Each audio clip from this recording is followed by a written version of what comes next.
Assalamualaikum warahmatullahi wabarakatuh. Nama saya Vena Puspaulinda dari kelas 205 NIM 2034021046.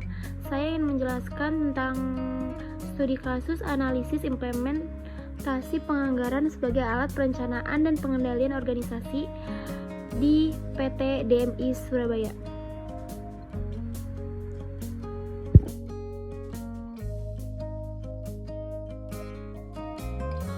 Di sini ada pendahuluannya yaitu industri rokok didominasi beberapa pemain utama seperti Sampurna 25%, Gudang Garam 22%, Jarum 19,6% dan Bentol atau BAT 8,8%. Jumlah industri pengolahan tembakau besar dan sedang nasional pada tahun 2010 sebanyak 1045 perusahaan, di mana sebaran terbesar terdapat di Provinsi Jawa Timur, yaitu lebih dari 550 perusahaan, yaitu 53% nasional dan mandiri 2012. Persaingan ini semakin diperketat dengan masuknya pemain asing melalui akuisisi perusahaan rokok utama lokal. Di sini ada upaya dan strategi khusus menghadapi persaingan, yaitu mencari sumber bahan baku dan menerapkan strategi pemasaran yang low cost namun tepat pada sasaran target. Kedua, yaitu dapat ditempuh oleh perusahaan dengan melakukan perencanaan yang tepat melalui kegiatan penganggaran. Yang ketiga adalah upaya yang dapat ditempuh perusahaan untuk meminimalkan biaya dengan melakukan outsourcing. Di sampingnya ada tujuan penelitian.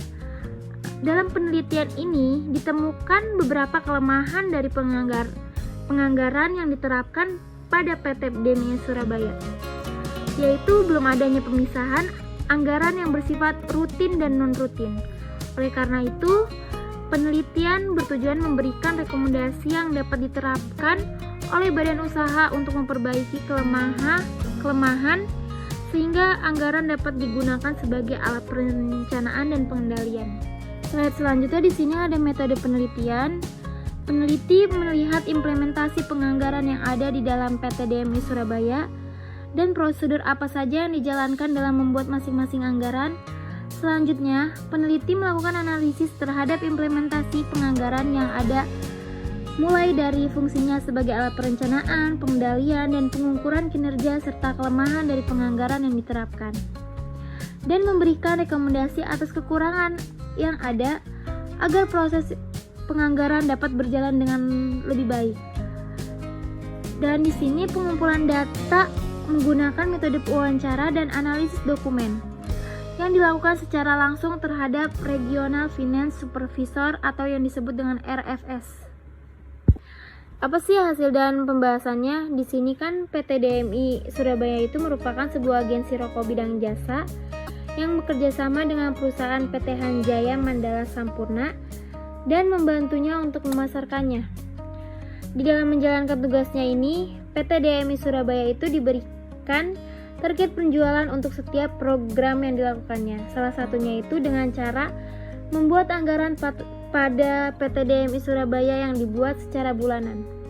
Masing-masing itu disusun dengan prosedur berbeda-beda dan akan dikirimkan ke kantor pusat di Jakarta. Pada akhir bulan, area finance akan membuat laporan yang membandingkan realisasi yang akan terjadi. Slide selanjutnya di sini ada analisis implementasi penganggaran. PT DMI Surabaya harus menyusun anggaran di bawah jumlah yang tertera pada pre-order. Dalam pelaksanaannya, pre-order ini menggunakan sistem klaim sehingga apabila jumlah anggaran yang dikeluarkan oleh PT DMI Surabaya melebihi jumlah pada PO, maka selisih tersebut menjadi kerugian. Untuk anggaran pembelian rokok, PT DMI Surabaya ini mendapatkan intervensi dari HM Sampurna dari segi harga dan target penjualan yang diberikan. Semua anggaran tersebut kemudian akan dikirimkan ke PT DMI Jakarta pula. Anggaran pada PT DMI Surabaya ini lebih digunakan sebagai alat perencanaan dibandingkan sebagai alat pengendalian. Anggaran operasional ini disusun secara insidental. Apabila dana kas yang ada di perusahaan diperkirakan akan mengalami kekurangan. Di sini ada kesimpulan dan saran. Kesimpulan dan sarannya itu implementasi anggaran pada PTDMI Surabaya lebih dititik beratkan sebagai fungsi perencanaan dibanding fungsi pengendalian. Dan masih banyak terdapat kelemahan dalam penyusunan maupun anggaran yang dimiliki oleh PTDMI Surabaya. Selain itu juga, anggaran yang diimplementasikan pada PTDMI Surabaya masih bervariasi terkait dengan pihak yang memiliki hubungan. Hal ini berhubungan dengan pihak dari pemilik yaitu PTDMI Jakarta sendiri dan pihak HM Sampurna baik secara langsung dan tidak langsung. Penelitian ini juga masih memiliki beberapa keterbatasan, salah satunya adalah skala perusahaan yang masih tergolong skala kecil menengah sehingga anggaran yang dibuat masih cukup sederhana. Demikian presentasi ini saya sampaikan, semoga bermanfaat dan terima kasih atas waktunya.